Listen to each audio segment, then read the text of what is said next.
Bonjour à tous et à toutes. Aujourd'hui, la Branch Team revient après des mois d'absence.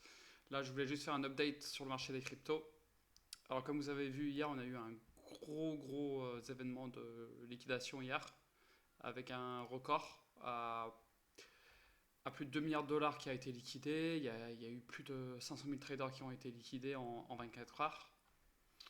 Aujourd'hui, on va chercher, pour moi, c'est pas le moment de chercher des shorts sur le Bitcoin. Euh, le moment de chercher des shorts, c'était ici. Hein. Quand il y avait eu un double top potentiel, c'était là où il fallait aller chercher les shorts. Aujourd'hui, je regarde plutôt des entrées potentielles. Alors pourquoi des entrées potentielles sur ces niveaux? Bah écoutez, il y a un gros pessimisme sur le marché actuel. Il y a qu'à regarder le Fear and Greed Index, donc ça c'est sur les marchés traditionnels. On est en Extreme Fear à 22. Et pareil pour le marché des cryptos, on est aujourd'hui à 23. Avec, si vous regardez bien, ça dure depuis maintenant le début du mois d'octobre. Et si on regarde l'historique, on a vu qu'au mois de février, on était capable de rester quasiment 2 mois sur les plus bas. Maintenant, pour revenir sur le graphique du Bitcoin, on voit que la hebdo à 50 semaines, elle tient encore. Cette fameuse hebdo, bon, pour l'instant, on est en train de mécher sous l'hebdo à 50 semaines, qui est à 102 900 ici. Voilà. Si je devais chercher des entrées sur ces niveaux, moi j'aime bien me mettre en journalier. Là, si vous regardez bien, on a une phase de consolidation sur notre gauche ici.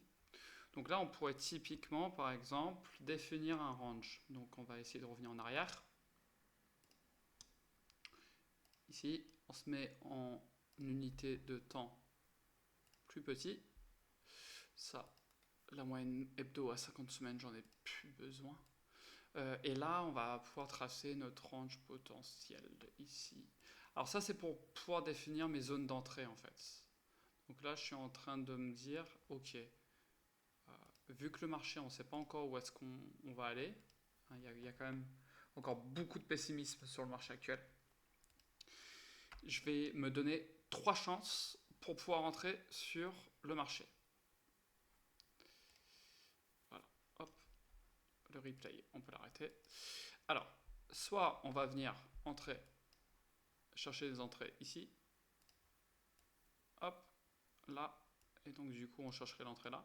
Soit si on casse ce niveau vers le bas et qu'on reclaim là, on va pouvoir faire une entrée là, ou alors on va attendre cette zone là pour pouvoir repartir là. Alors en fait, si on cherche à longue le marché, je me dis ok, il me faut un plan. Clairement, si je rentre ici, sur ce niveau, je vais mettre mon stop sous les plus bas, ici là. Voilà, je me dis ok, je me fais stopper une fois, c'est pas grave. On va aller, imaginons, paf, on se fait restopper ici. Bon, on va venir reclaim et on va essayer une deuxième fois ici. Si ça fonctionne pas, encore on met un stop ici. Et si on vient chercher notre troisième niveau, on rentrera là avec un stop serré ici. Moi, ça me permet de me donner 3 chances quand je rentre dans un trade. C'est ce que je fais souvent. Surtout dans un marché avec beaucoup d'incertitudes, comme on le voit actuellement. Alors imaginons aujourd'hui qu'on a un événement de liquidation, surtout qu'aujourd'hui il me semble qu'on a les chiffres de l'emploi américain, que vous pouvez voir ici à 14h15, et ainsi l'indice PMI qui va être publié à 16h. Voilà, j'ai également vu qu'il y avait Trump qui parlait, qui part à Miami, il va sans doute faire des conférences de presse, on aura sans doute des annonces. Ça, c'est encore à vérifier. Donc ça, c'est à l'heure américaine, donc ça sera sur les coups de 14h30 heure française. Maintenant, pour revenir sur le Bitcoin, il va falloir se dire, ok, je prends une position longue sur ces niveaux. Alors, disons qu'on a plus pu faire une entrée ici. Et on a dit, imaginons, hein, je vous dessine le scénario, hop, ici, et ça repart. Quelle zone on va viser sur le court terme? Alors, pour moi, clairement, je vais pas m'amuser à aller me dire, ah, on va faire un ATH. Hein. Je vais aller chercher des zones clés sur le très court terme. Alors, ça peut être simplement juste des EMA, hein, des moyennes exponentielles à 12 et 21 périodes. J'aime bien les utiliser. Donc, je vais me mettre en fait sur. Je vais garder la période des 4 heures et je vais mettre maintenant mes EMA. Donc là, vous voyez, j'ai mis mes EMA. Et en fait, si vous voyez bien, depuis qu'on a fait les plus hauts le mardi 7 octobre, ici, là, en 4 heures, on a le prix. Il n'a jamais vraiment réussi à reprendre les EMA à 12 et 21 périodes. Ici, on a essayé et ça a été très très court terme. Là, on a essayé, regardez, paf, ça a baissé. On a essayé une deuxième fois, ça a duré quoi? Même pas une journée. Alors, mis à part cette période-là, mais en fait, il y a une structure qui m'interpelle ici. On a eu notre première baisse. Donc ça, c'était l'événement du 10-10, hein, le 10 octobre, ici, là. On a eu notre première baisse, là. Okay, ici, là. Ok. Baisse, base. Là, on peut dire qu'il y a un base, donc il y a un range. Et rebaisse, ici. Voilà. Clairement, on peut se dire, on peut jouer le rebound et se dire, ah, ben on va aller chercher les EMA à 103 000 et à 105 000 ici. Donc, qui correspondraient également à, on va dire, les plus bas qui avaient tenu jusqu'alors, jusqu'à hier, ici. Donc, on va pouvoir se mettre.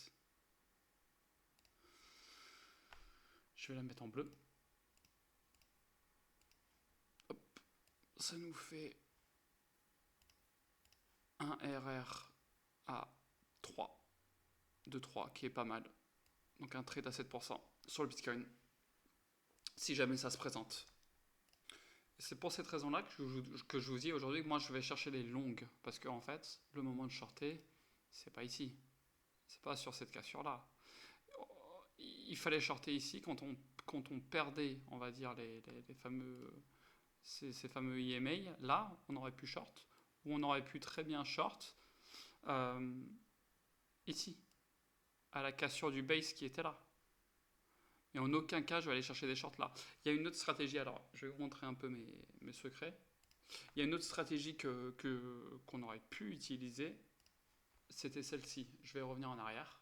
Donc là maintenant, je vais pouvoir vous montrer en fait en 4 heures. Alors, si vous regardez bien, donc ça c'était l'événement du 10-10, on est d'accord, qui se situe là, ici.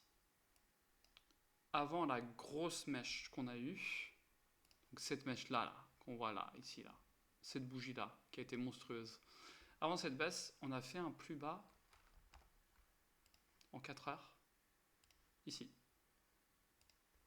Voilà. Cette ligne-là, elle m'intéresse, ça m'interpelle. Donc je me dis, en fait, pourquoi je la mets en évidence? Parce qu'en fait, c'est plus bas ici. On n'a jamais réussi à les reclaim. Maintenant, regardez, on va revenir en arrière.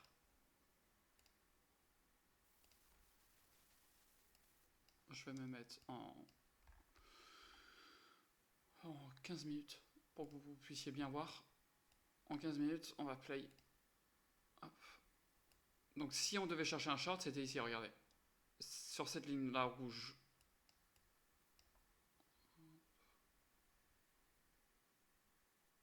Hop, on a touché une fois. Attention, on va attendre une meilleure bougie. Et une deuxième fois là. Et là, si vous regardez bien, on n'a pas réussi à reclôturer au-dessus. Donc là, on aurait pu très bien shorter sur cette mèche. Sur ces deux mèches en fait. Sur cette zone-là, on aurait pu très bien se dire, ah, là, on arrive sur une zone importante. Nos fameux plus bas en 4 heures avant la grosse chute du 10-10. On aurait pu se dire, ah, bah, et même, imaginons, on n'était pas devant le PC. et que on n'a pas pu prendre ces deux mèches là, ok, on aurait pu très bien se dire ah, le Bitcoin il casse ici, regardez là, le Bitcoin casse là, on se met en short ici, notre stop, on peut prendre un stop 1%. 1%, un stop, c'est quand même bien serré. C'est pas mal. Et on aurait pu très bien aller se dire, alors là on était le vendredi, là on était le lundi. On aurait pu très bien se dire, ah bah je vais essayer d'aller chercher les plus bas du lundi. Les plus bas du lundi, pour moi, c'était... On ne les avait pas encore fait. Donc on aurait pu se dire, allez, il y a un range sur le week-end. Ce range-là en question, c'est là, ici. Hop, on clone. Hop, ici. Allez, on va se mettre 3 TP. On va se dire TP1, TP2, et là, si on regarde bien, regardez, là, ça a bien consolidé ici. Moi, j'aurais mis mon TP2 même ici à 112 000. Donc TP1 ici à 113 100, TP2 à 112 000, TP3 à 110 000. On va regarder comment se déroule le reste du trade. Alors, 1, 2, 3, et on play le trade.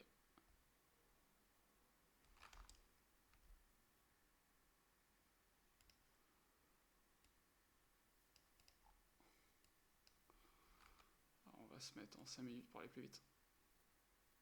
Voilà, attendez. Pas encore cassé, là on essaie de réintégrer à nouveau. On va se mettre en 15 minutes, ça va aller un peu plus vite. Allez, on y va. Hop, on revient.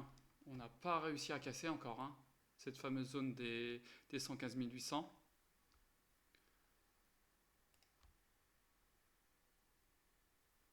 TP1, TP1 de fait là, ici là. TP1, maintenant on peut se dire, ah bah si on arrive au TP2, qui est ici sur cette zone, on va pouvoir mettre notre stop à break-even. Alors on essaye. TP2, fait. Hop, je baisse mon stop à break-even. Là c'est un free trade. Free trade pour moi. Ça veut dire que j'ai déjà pris mes bénéfices ici sur cette première zone, ici sur la deuxième. Et maintenant, en fait, je vais me dire, allez, ça c'est un free trade. Quoi qu'il arrive, j'ai gagné des sous. Paf, TP3. On l'a touché ici, le bas, qui correspond exactement au bas du range. Voilà. Trade terminé, le short il est terminé.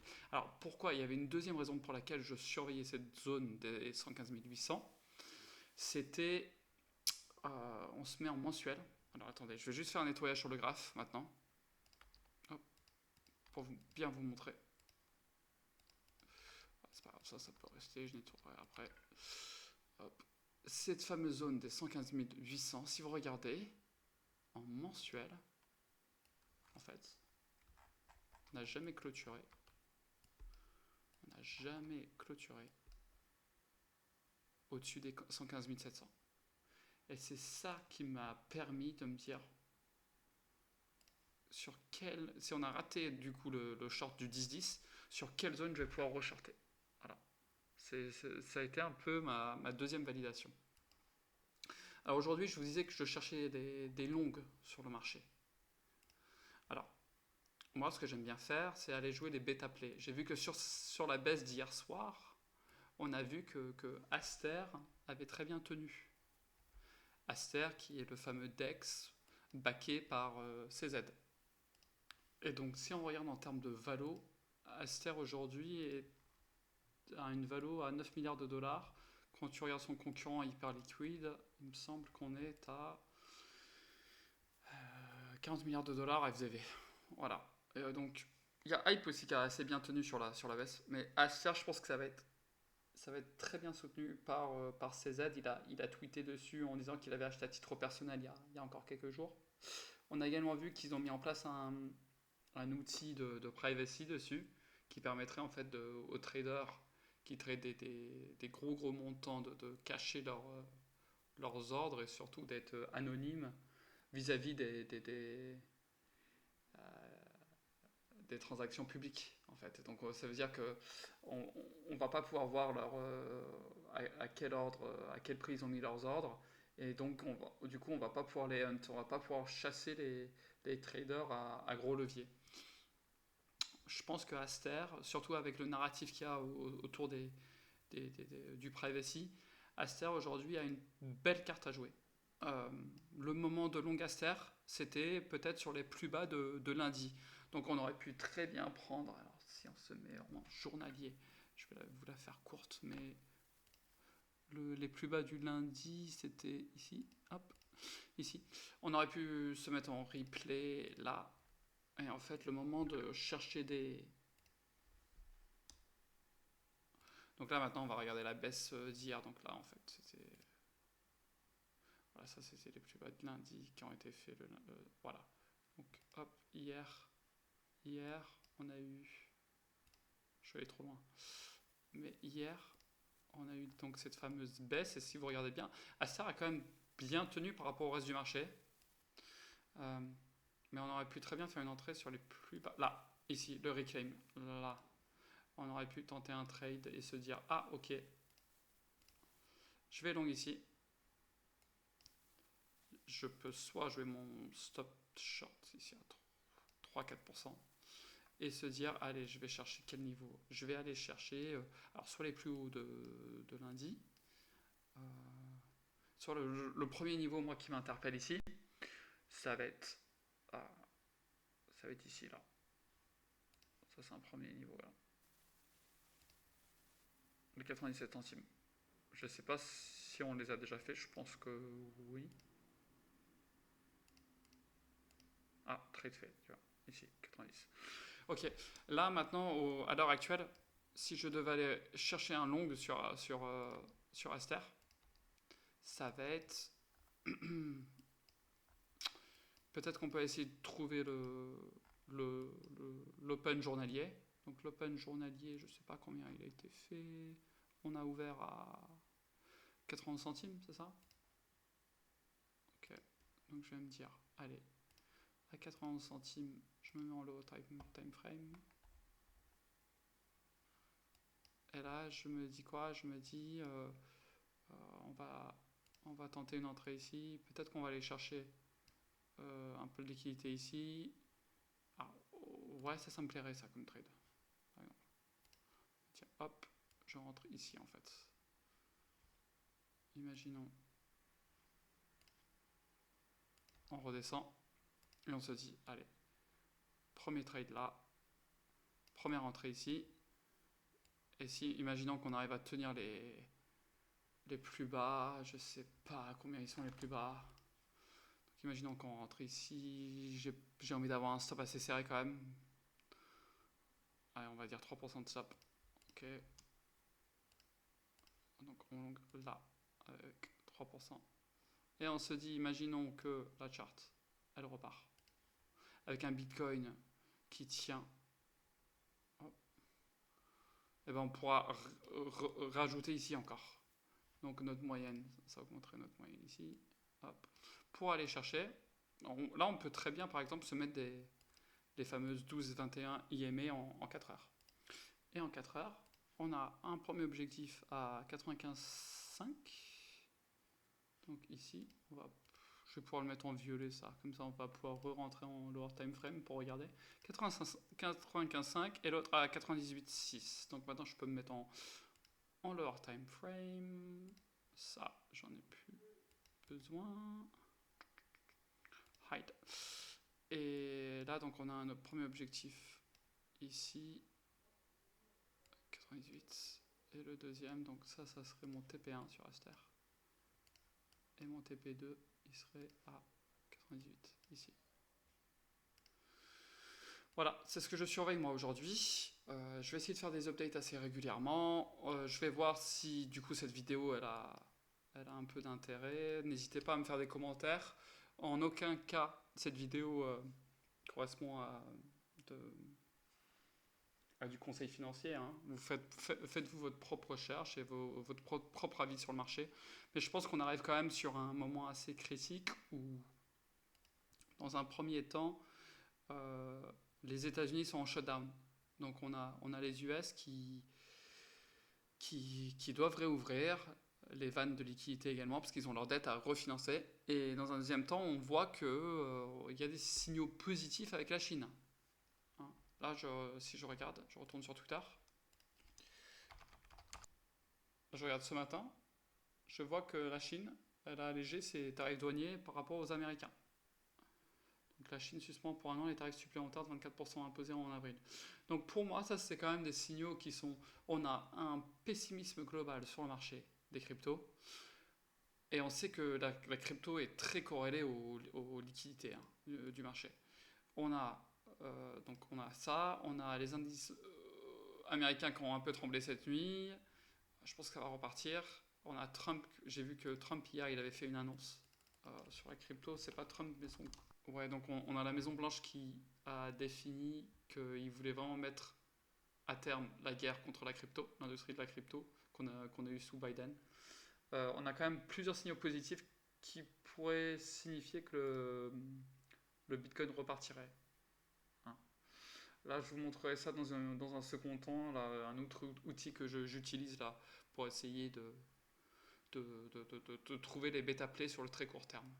Voilà. Écoutez, je vous souhaite une bonne journée et see you next time sur la Branch TV. Ciao.